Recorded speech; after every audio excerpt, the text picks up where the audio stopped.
Hey everyone, I bought two small spider plants last year, overwintered them, then this spring I put them out on my front porch in concrete pots.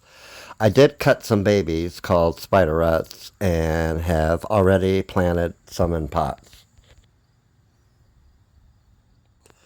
Now it's time to cut more. Every week I collect a few more here and there because they're just now shooting out more babies that are big enough to have little roots. I bunched them in threes, depending on how big they are. A lot of them are on the smaller side, but I'm impatient and want them in the ground. So out here, I planted 29 bunches to line the front of this flower bed on the right side of my house. I set them back a few inches from the stone because I have about 100 daffodils that line the very front.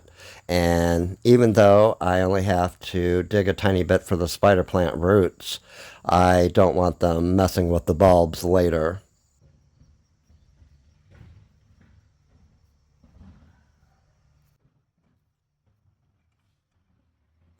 Something different. My flower beds change every year, so it's an idea for next year.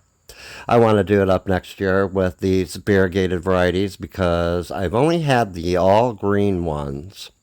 I need more to use as house plants for the winter since I'm planting a bunch in the ground now to see what they look like.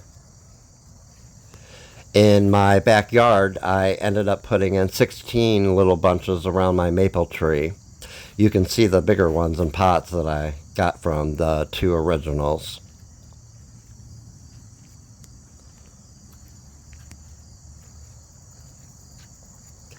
You can water propagate or just basically put them in the soil and keep them well watered for a couple of weeks if they've formed their little roots while attached to the mother plant.